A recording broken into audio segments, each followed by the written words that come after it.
Hi. നാട്ടുകാർ പ്രസന്നയോട് മീനാക്ഷിയെക്കുറിച്ചുള്ള ഓരോ കാര്യങ്ങളും ചോദിക്കുന്നുണ്ട്. മീനാക്ഷിയുടെ എവിടെയാണ്, ഭർത്താവിൻ്റെ വീട് എവിടെയാ, ഭർത്താവിൻ്റെ വീട്ടിൽ ആരും ഇല്ലേ, അതെന്താ ഭർത്താവിൻ്റെ വീട്ടിൽ പോയി നിൽക്കാത്തത്, അങ്ങനെയൊക്കെ. പ്രസന്ന പറയുന്നത് ഭർത്താവിൻ്റെ ചേട്ടനാണ് ഇന്നലെ വന്നത്, അവൾക്ക് വയ്യ, ഛർദിലാന്ന് പറഞ്ഞ് ഹോസ്പിറ്റലിൽ കൊണ്ടുപോകാൻ വന്നതാണ്. എന്നിട്ട് എന്നെ ഹോസ്പിറ്റലിൽ പോവാഞ്ഞെന്ന് ചോദിക്കുമ്പം പറയുന്നുണ്ട് അന്നേരത്തേക്ക് പിന്നെ ഛർദിൽ മാറി അതാ പോവാഞ്ഞത്. എന്നിട്ട് രാവിലെ പോകുന്നത് കണ്ടല്ലോ, അത് മോളെയും കൊണ്ട് പോയതാണോ എന്ന് ചോദിക്കുമ്പം പ്രസന്ന പറയും അല്ലാതെ ആരെയും കൊണ്ട് പോകാനാണ്. പിന്നെ ഭർത്താവിൻ്റെ വീട്ടിൽ പെണ്ണുങ്ങൾ ആരുമില്ല, ആണുങ്ങൾ മാത്രമേ ഉള്ളൂ, അതാ ഇവിടെ വന്ന് നിൽക്കുന്നതെന്ന് പറയും. ഭർത്താവിൻ്റെ വീട്ടിൽ നിന്ന് വേറെ ആരും എന്താ വരാത്തതെന്നും ഒക്കെ ഇങ്ങനെ ചോദിക്കും.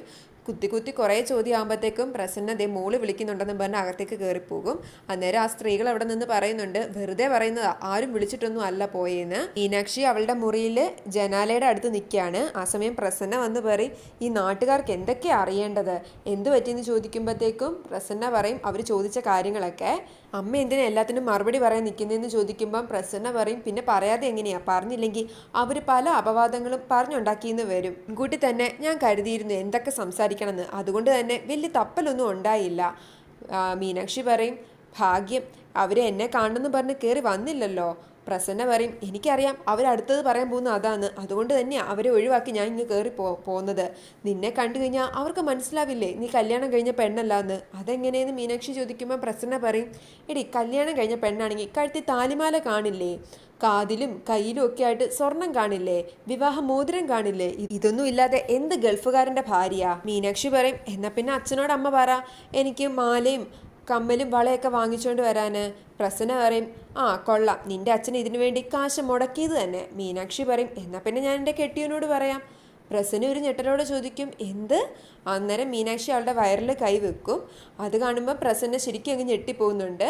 മീനാക്ഷി പറയും എൻ്റെ കുഞ്ഞിൻ്റെ അച്ഛനോട് ഞാൻ പറയും. പ്രസന്ന ചോദിക്കും നീ എന്തൊക്കെയാ മോളെ ഈ പറയുന്നത്, അങ്ങനെയൊന്നും നീ സംസാരിക്കേണ്ട, ഇത് തന്നെ നിന്റെ കുഞ്ഞല്ല, ആരുടെയോ കുഞ്ഞ്, നീ ഈ കുഞ്ഞിനെ വാടകയ്ക്ക് ചുമക്കുന്നതാ. മീനാക്ഷി പറയും ആയിക്കോട്ടെ, അതുകൊണ്ട് തന്നെ വാടകയ്ക്കൊരു കല്യാണം കഴിച്ചായിട്ട് കരുതിക്കോളാം, 10 മാസത്തേക്ക് ഈ കുഞ്ഞിൻ്റെ അച്ഛൻ എൻ്റെ ഭർത്താവാന്ന് ഞാൻ സങ്കല്പിച്ചോളാം. എന്നു മുതലാ ഈ കുഞ്ഞിൻ്റെ അച്ഛൻ നിൻ്റെ ഭർത്താവാകുന്നതെന്നൊക്കെ പ്രസന്ന ചോദിക്കുമ്പോൾ മീനാക്ഷി പറയുന്നത് ഇൻസെമിനേഷൻ നടന്ന ഡേറ്റ് ആണ്, അന്ന് മുതൽ ഈ കുഞ്ഞിൻ്റെ അച്ഛൻ എൻ്റെ ഭർത്താവാണ് എന്ന രീതിയിൽ സംസാരിക്കും. പ്രസന്നയ്ക്ക് അതൊക്കെ കേൾക്കുമ്പോൾ വല്ലാത്ത വിഷമവും ദേഷ്യവും ഒക്കെയാണ് വരുന്നത്. പ്രസന്ന വീണ്ടും പറയുന്നുണ്ട് മോൾ അങ്ങനെയൊന്നും ചിന്തിച്ച് കൂട്ടുണ്ടെന്ന്. മീനാക്ഷി പറയും എൻ്റെ വയറ്റിൽ വളരുന്നത് ആരുടെയോ കുഞ്ഞ് എന്ന് ചിന്തിക്കുന്നതിൽ എനിക്ക് ധൈര്യം നൽകുന്നത് ബിസിനസ്മാനായ MK മേനോൻ്റെ കുഞ്ഞെന്ന് ചിന്തിക്കുന്ന അമ്മേ. ഇതൊക്കെ താൽക്കാലികമല്ലേ, നമ്മളാരും വിചാരിച്ചല്ലോ നമ്മളുടെ ജീവിതമൊക്കെ ഇങ്ങനെയായി മാറുമെന്ന്. 10 മാസം കഴിയുമ്പം ഈ സാഹചര്യവും മാറും. അങ്ങനെ മീനു പ്രസന്നെ സമാധാനിപ്പിക്കാൻ ശ്രമിക്കുന്നുണ്ട്. മുകുന്ദൻ ചന്ദ്രമോഹനെ വിളിച്ച് മീനാക്ഷിയുടെ കാര്യങ്ങളെല്ലാം തിരക്കുന്നുണ്ട്. ചന്ദ്രമോഹൻ പറയും വേറെ കുഴപ്പമൊന്നുമില്ല, പിന്നെ ഇപ്പം ഛർദിലൊക്കെ തുടങ്ങിയിട്ടുണ്ട്, ഭക്ഷണമൊന്നും വേണ്ട, ഭക്ഷണത്തിൻ്റെ മണം അടിച്ചാൽ അപ്പോൾ ഓക്കാനം വരുമെന്നൊക്കെ. അത് കേൾക്കുമ്പോൾ മുകുന്ദൻ ടെൻഷനോടെ ചോദിക്കും എന്നിട്ട് മീനാക്ഷിയെ ഹോസ്പിറ്റലിലേക്ക് കൊണ്ടുപോയില്ലേന്ന്. ചന്ദ്രമോഹൻ പറയും ഇത് രോഗമൊന്നും അല്ല സാർ, പ്രഗ്നൻസിയുടെ റിയാക്ഷൻസാ, തനിയെ മാറിക്കോളും.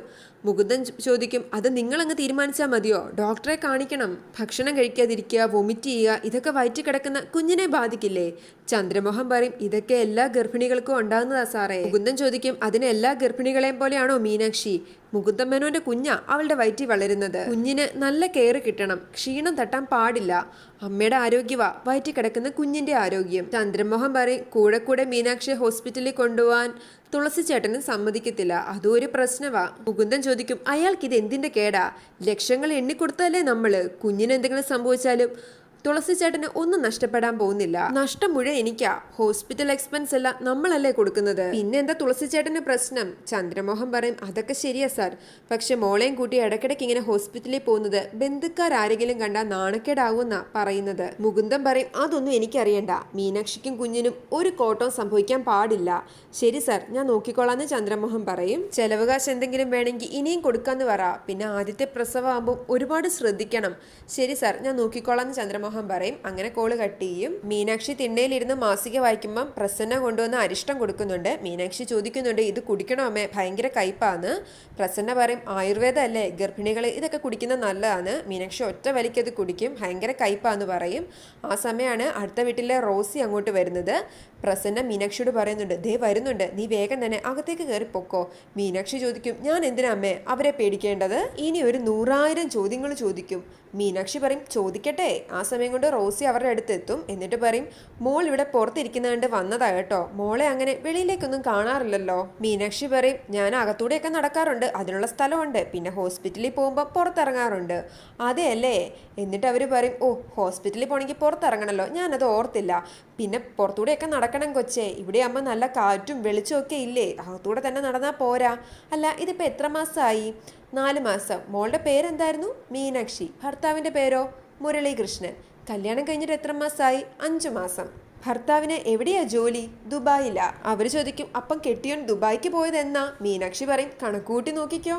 അവര് പറയും അല്ല ദുബായ്ക്കാരനെ കല്യാണം കഴിച്ചിട്ടും കഴുത്തിലും കാതിലും കയ്യിലും ഒന്നും കാണാനില്ലല്ലോ. മീനാക്ഷി ചോദിക്കും എന്ത് കാണാനില്ലെന്ന്? അവര് പറയും അല്ല സ്വർണം.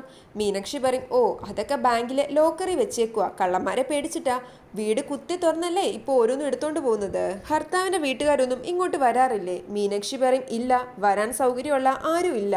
അവര് പറയും ഒരാള് കാറിൽ വന്ന് പോകുന്നത് കാണാലോ. മീനാക്ഷി പറയും അത് ഭർത്താവിന്റെ ചേട്ടനാ.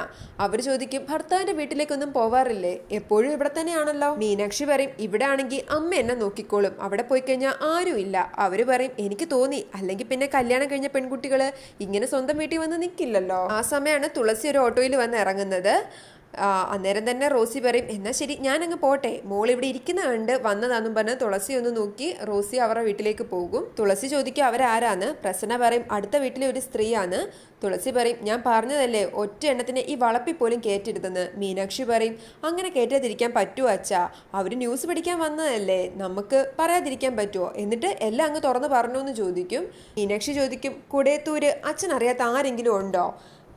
തുളസി പറയും ഇല്ല, അത് നമ്മുടെ നാടല്ലേ.